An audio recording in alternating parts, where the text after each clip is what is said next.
Oh, look who's finally opening their eyes.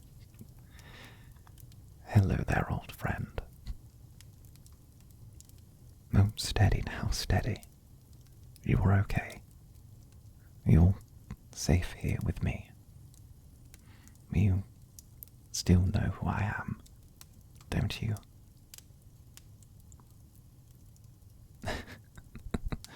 That's right. Oh, whoa, whoa. Steady, steady.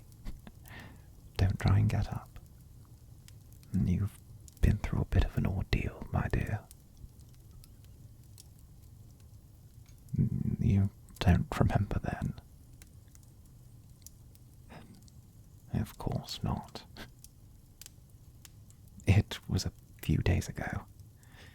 You came stumbling into my robotics shop, and, you were not in a very good way. It appears that the scourge of the Undercity finally found someone, or something bigger and meaner than they were. And, I'm talking about you. The state you were in. I'm surprised you could barely walk, let alone make it all the way from the Undercity back to my store. It was the middle of the night. I was up late working on a project. I heard the door go. Well, I actually heard the lock break and you fall in. I dusted you off and tried to sit you down, convince you to see a healer or a doctor. At which point, you told me someone was after you. No doctors, no healers. You said that I was a doctor and that I could work on you. I then proceeded to inform you that I'm not that kind of doctor. I'm a doctor of robotics, but you wouldn't take no for an answer. So I've patched up your wounds as best I can and hoped for the best.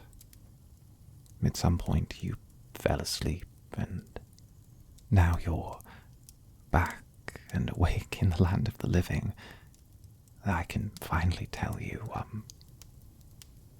just what in the name of all of the gods did you think you were doing? You told me you'd try and stay safe last time I saw you. You promised me you would try and stay safe. You said you might not be able to, but you would try. I know, I should know better. It's just I've spent the past 2 days worrying about you. Oh, you fool, I'm glad you're still alive.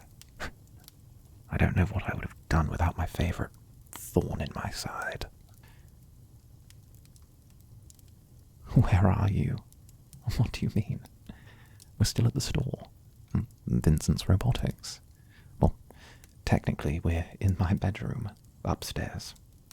Did you not know I lived at the store?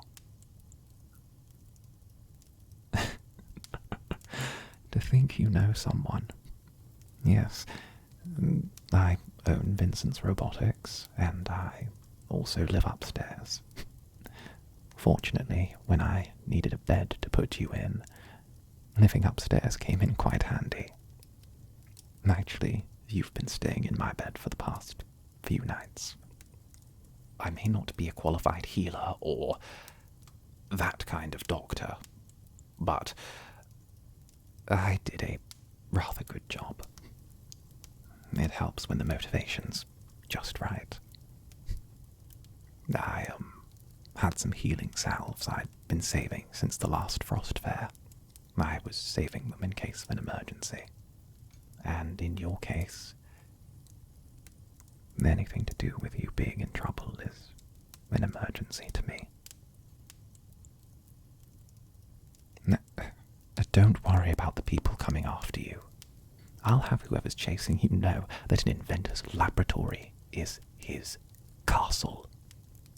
If they want to come after you, they're going to have to go through me first. I'm going to keep you safe.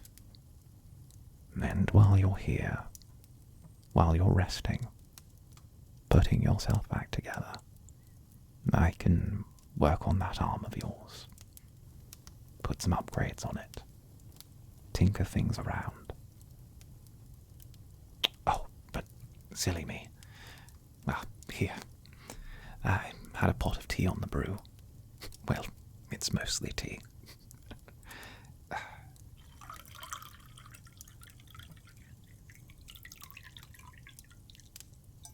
There you go.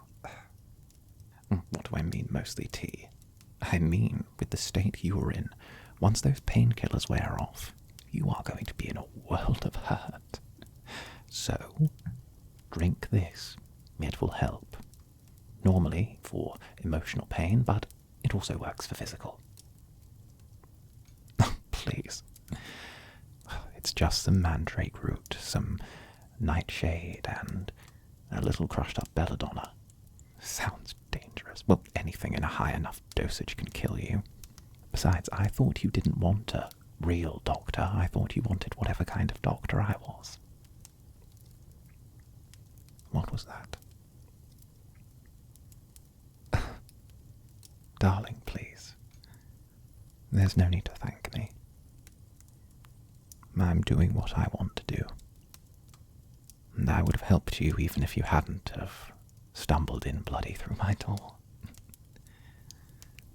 I care about what happens to you. I always have. And I think you've always cared about what happens to me. I think maybe it's time for you to stop watching your own back in the Undercity. Maybe between the Inventors Guild crushing the profit out of me, people not caring about Vincent's robotics anymore, and the overall lack of business. Maybe all of this is a blessing in disguise. Maybe there's a way forward where both of us get what we want. And we get to watch out for each other while we do it. You'll be back on your feet in a few days. For now, just drink that tea down, or I'll do it for you. Something about all of this. Maybe I wasn't meant to sit in a workshop making things. Maybe I was meant to do something. Change something. Like you do. I look at you and I see you changing things, you making choices to do something. I've never made a choice to do anything. I've lived in theory, in what-ifs, a fallacy of a fantasy. I've not done anything with my life. Knowing you showed me that. Perhaps it's time we stop wasting both our time. I don't know. Think on it while you rest. Tell me what you think up, and I'll do the same for you. For now, simply sleep, and let the warm fireplace and the gentle call of dreams take you away. I'll be here tomorrow.